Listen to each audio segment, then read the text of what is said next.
السلام علیکم ناظرین، میں ہوں آپ کا ہوسٹ محمد دانیال۔ آپ دیکھ رہے ہیں ہفتہ وار شو دین اسلام اور ہم۔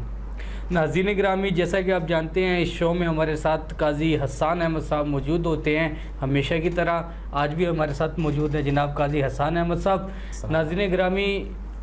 لاسٹ ٹائم ہم نے ایک فتنہ ڈسکس کیا تھا دجال کا، اس کے بعد آپ کو بھی بتایا کہ حضرت صلی اللہ علیہ وسلم نے فرمایا کہ میری امت میں ڈھیر فتنے آئیں گے۔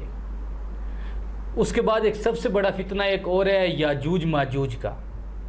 جس کے بارے میں بھی لوگوں کو بہت کم آگاہی ہے، بہت کم جانتے ہیں کہ وہ کون ہے، کہاں سے آئیں گے، کتنی تعداد میں ہوں گے، کب آئیں گے، کیا کریں گے، آ کے کیا فتنے وہ پھیلائیں گے۔ اس کے بارے میں بھی ہم قاضی صاحب سے جاننے کی کوشش کریں گے۔ سر، سب سے پہلے مجھے یہ بتائیں گے یاجوج ماجوج ہیں کون؟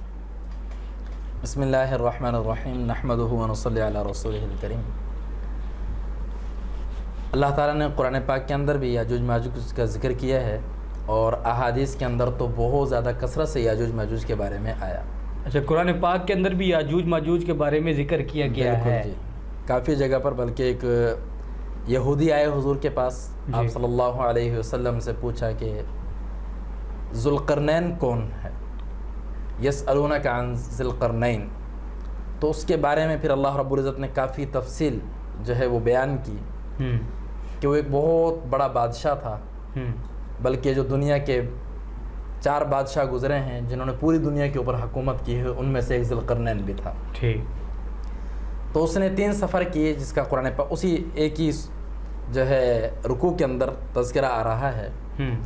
کہ ایک اس نے جو ہے سفر کیا مشرق کی طرف، جہاں سے سورج جو ہے نکلتا ہے، طلوع ہوتا ہے، اور ایک اس نے مغرب کی طرف سفر کیا جہاں سورج غروب ہو رہا ہوتا ہے، اور ایک اور اس نے سفر کیا، اس کے بارے میں قرآن نے نہیں بتایا، نہ احادیث کے اندر آیا، بس یہ کہ ایک ایسی جگہ کے اوپر کہ جو گمنام جگہ ہے، لیکن 2 پہاڑوں کے درمیان، ادھر سے بھی ایک پہاڑی سلسلہ آ رہا ہے، ادھر سے بھی آ رہا ہے، درمیان میں ایک جگہ ہے۔ تو جب وہ وہاں پر گیا تو لوگوں سے بات چیت کرنا چاہیے، تو لوگوں کی زبان وہ نہیں سمجھتا تھا، تو ترجمان درمیان میں کافی سارے آئے، اتنا سمجھا سکے وہ وہاں کے لوگ کہ ادھر سے ان پہاڑوں کے پیچھے سے یاجوج ماجوج آتے ہیں اور وہ فتنہ فساد کرتے ہیں، ہمیں تنگ کرتے ہیں اور خراب کرتے ہیں، تو بس کسی طرح آپ ہمارے درمیان دیوار بنوا دیں جس سے ہم ان سے بچ جائیں، تو آپ اس کے بدلے میں ہم سے جو لینا چاہیں ہم آپ کو دینے کے لیے تیار ہیں۔ تو یاجوج ماجوج نے کہا مجھے صرف آپ لوگوں کی جو ہے کثریت کی قوت چاہیے، مجھے اور کسی چیز کی ضرورت نہیں ہے۔ آپ بس ذوالقرنین نے کہا کہ آپ جو ہے صرف میرا ساتھ دیں، تو لوگوں نے ساتھ مل کے دیا اور بڑی زبردست جو ہے وہ فصیل دیوار تیار کی دونوں پہاڑوں کے درمیان، لیکن اس کے بارے میں کوئی علم نہیں کہ وہ کہاں پر ہے، کیونکہ قیامت کی نشانیوں میں سے ہے، قیامت بذات خود پوشیدہ ہے، کسی کو معلوم نہیں کب آئے گی، اور اس کی جتنی بھی نشانیاں ہیں بالکل وہ بھی پوشیدہ ہی ہیں، ان کے بارے میں بھی علم نہیں ہے کہ وہ کب، کہاں، کیسے ہیں، وہ آخری وقت کے اندر وہ ساری چیزیں ظہور ہوتی ہیں۔ تو پھر وہ دیوار بنوا دی گئی، آخر بہت سارا لوہا اس نے جمع کیا انہیں لوگوں سے، اور اسے جلا کے یعنی کہ بالکل پانی کر کے پھر اس دیوار کے اوپر ڈالا گیا، جس سے وہ بالکل پیک ہو گئی۔ تو اس کے بعد ان لوگوں نے آنا ختم کر دیا وہاں پر۔ یہ بھی حضرت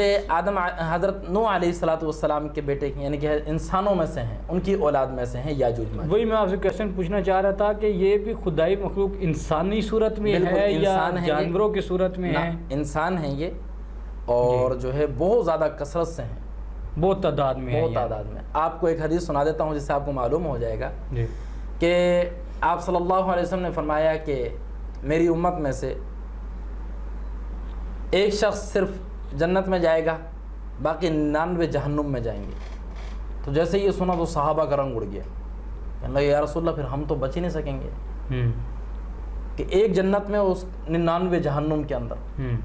تو یہ کیفیت حضور نے دیکھی تو آپ نے فرمایا کہ بھئی وہ ایک جو ہے وہ عام لوگوں میں سے ہوگا اور 99 جو ہے یاجوج ماجوج ہوں گے۔ اتنی زیادہ کثرت ہے، اتنی زیادہ تعداد، اتنی زیادہ تعداد ہے، انسانوں سے وہ بہت گنا زیادہ ہیں۔ اچھا، تو